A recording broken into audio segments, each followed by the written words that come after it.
Hello. आज हम लोग बात करेंगे एक्सरसाइज 2.1 बुक का एक्सरसाइज है। इसमें से कुछ प्रॉब्लम्स लेंगे और उसको सॉल्व करेंगे। अभी तक मैं बात करूँ तो हमने बेसिक यूज, टाइप्स और जीरोज ऑफ पॉलिनोमियल ये भी कंप्लीट कर लिया, और इसका जो थ्योरी है जीरोज वर्सेस कोएफिशिएंट का, इसको भी हमने कंप्लीट कर लिया है। अगर आपने ये पार्ट्स नहीं देखे हैं तो एक्सरसाइज से पहले मैं रिक्वेस्ट करूंगा आप पहले के सारे पार्ट्स देख लीजिए, सो दैट ये इजीली आप समझ पाओ। अभी तक हमने ये दो रिलेशनशिप स्टेब्लिश कर दिए थे। अब इसी का यूज करके हम लोग कुछ एक्सरसाइज सॉल्व करेंगे।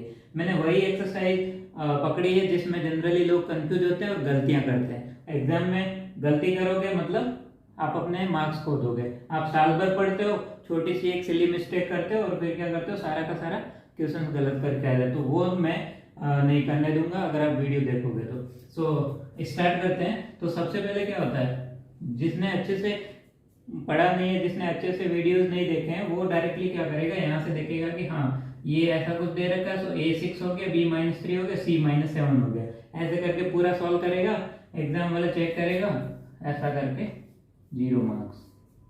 ठीक है, क्यों? क्योंकि उसने सही से पढ़ा ही नहीं है। ठीक है, जो सही से पढ़ेगा वो क्या करेगा, पूरे मार्क्स। ठीक है, इसको समझते हैं इसमें गलती क्या है। लेकिन कई लोग ऐसे हैं जो आइडेंटिफाई कर चुके होंगे कि इसमें मिस्टेक क्या है। चलो स्टार्ट करते हैं। तो जो सबसे पहला स्टेप होता है जब भी ऐसी प्रॉब्लम दिखती है, तो सबसे पहला स्टेप होता है कि आप जो स्टैंडर्ड फॉर्मेट है पॉलिनोमियल का, उससे आप कंपेयर करो इसको।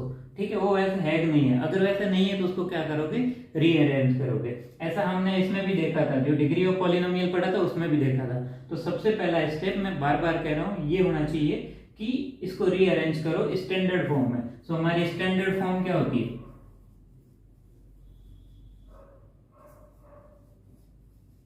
वो होती है y=ax² plus bx plus c। क्या इस फॉर्म में है? नहीं है। तो सबसे पहले क्या करोगे, इसको रीअरेंज करोगे। कैसे करोगे, पहले x² का कोएफिशिएंट, फिर x का कोएफिशिएंट, देन कांस्टेंट। ठीक है, x² का गुणा, x का गुणा और अचर पद, ये स्टैंडर्ड फॉर्म है। तो स्टैंडर्ड फॉर्म होगी। हाँ ठीक है, अब यहाँ से मुझे पता चल जाएगा कि मेरा a कितना है, 6 है, b कितना है, -7 है, c कितना है, -3। ठीक है, अगर आपने डायरेक्ट यहां से लिख लिया तो ये आप गलत लिखोगे और पूरा का पूरा प्रॉब्लम गलत करके आओगे। चलो, तो सबसे पहला पार्ट इसका सॉल्व करते हैं, जिसमें पूछ रहे हैं इसके जीरोज निकालो। हमने एग्जांपल सॉल्व किए हैं इससे पहले वाले पार्ट में, और उसमें अच्छे से समझाया है कि कैसे निकालते हैं। चलो इसको और करते हैं। इसमें क्या करना होता है, जो मिडिल वाली टर्म होती है उसको हमें क्या करना होता है, स्प्लिट करना होता है इन दोनों के मल्टीप्लाई के बराबर। यहाँ से देखोगे तो इन दोनों का मल्टीप्लाई कितना हो रहा है, -3 मल्टीप्लाई बाय 6x², मतलब कितना हो रहा है, -18x²। मतलब यहाँ पे हमें कितना चाहिए, 18 चाहिए, 18 चाहिए। और 7x है, इसको कैसे तोड़ सकते हैं, 9 × 2 कितना होता है, 18। तो यहाँ से हमें क्या मिल जाएगा, एक आइडिया मिल जाएगा। हाँ, 9 और 2 के टर्म में इसको तोड़ेंगे तो हम लोग इसको स्प्लिट कर सकते हैं और इसके फैक्टर बना सकते हैं। चलो करते हैं। 6x² minus 9x plus 2x। अब आप समझ गए होंगे मैंने 9 के आगे माइनस क्यों लिया, क्योंकि हमें कितना चाहिए, -7x। -9x plus 2x -3। ये मिडिल टर्म स्प्लिट करने में अभी भी आपको प्रॉब्लम होती है तो मेरे लास्ट पार्ट जो मैंने पढ़ाया उसमें अच्छे से एक्सप्लेन किया, आप जाके एक बार देख सकते हो तो आपको बड़े आराम से समझ में आ जाएगा। उसमें बिल्कुल बेसिक तरीके से समझाया। ठीक है, स्टार्ट करते हैं। उसके बाद में देखो यहाँ से क्या कॉमन आ सकता है, यहाँ से आ सकता है 3x, और ये हो गया 2x -3।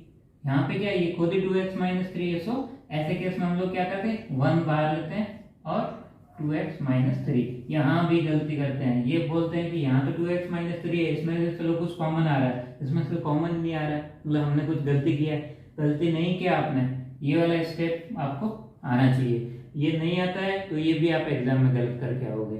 ठीक है, आई थिंक ये भी क्लियर हो गया। इसीलिए मैंने ये वाली प्रॉब्लम ली है। जब भी आप रिवाइज करोगे इसको एक बार अच्छे से देख लेना कि इसमें क्या क्या मिस्टेक्स हो सकती है। अरेंजमेंट पहला, दूसरा यहाँ पे जैसे ये टर्म दिखेगा आप सोचोगे ये क्या हो गया, यहाँ से मैं इसको कैसे आगे सॉल्व करूँ, तो 1 बाहर लेना है और ये ऐसे करना है। ठीक है, अब क्या होगा, यहाँ से 2x -3 कॉमन आ जाएगा। अगेन 2x -3 कॉमन आएगा। यहाँ पे कितना आएगा, 3x + 1। ठीक है, अब हमें क्या करना, जीरो निकालना है, तो इसको किसके इक्वल करेंगे, जीरो के। यहाँ से दो केस बनता है। सो कौन कौन से दो केस बनते हैं, इसको सॉल्व करते हैं। सो पहला केस होगा हमारा 2x - 3 = 0। सो जो पहला x आएगा उसको हम लोग कैसे लिखते हैं, अल्फा। मैंने कल बताया था कि जो स्टैंडर्ड फॉर्मेट होता है जीरोज को लिखने का, वो अल्फा बीटा होता है, ये स्टैंडर्ड नोटेशन है। सो इसको मैं अल्फा लिख सकता हूँ 3/2। क्लियर। यहाँ से दूसरा केस ये बनेगा 3x + 1 = 0। सो यहाँ से जो दूसरा मेरा जीरो निकलेगा वो कितना होगा, -1/3। ठीक है। सो ये दोनों अपने क्या हो गए, जीरो हो गए। अब हम लोग आगे बढ़ते हैं और नेक्स्ट पार्ट को सॉल्व करते हैं। इसको मान लो ये हमारा क्या है, पार्ट 1 है। ठीक है, इसको अच्छे से सॉल्व कर लिया। इसको आप अच्छे से नोट भी कर सकते हो, नोटबुक अपने साथ में रखिए हमेशा, और जो जो बातें बताता हूँ उनको आप नोट कर लीजिए। ऐसा नहीं है, आप नोटबुक में ये भी लिख सकते हो कि इसको हम लोग अरेंज करना भी बहुत इंपॉर्टेंट स्टेप है। अगर इसको मिस कर जाएंगे तो आपका क्वेश्चन क्या हो जाएगा, गलत हो जाएगा। तो ऐसे ऐसी छोटी छोटी बातें आप लिख सकते हो, सो दैट जब भी एग्जाम होगा आप जैसे रिवाइज करोगे आपको पता रहेगा कि हाँ ये गलतियां मेरे से हो सकती है। ये सबके साथ होता है। अगर कोई कितना भी इंटेलिजेंट हो, कोई कुछ भी हो, लेकिन सिली मिस्टेक्स को नहीं रोक सकता जब तक या तो पूरी तरीके से प्रिपरेशन नहीं करे या इसको पता ना हो। सो ये दो चीजें बहुत जरूरी है। चलो आगे बढ़ते हैं।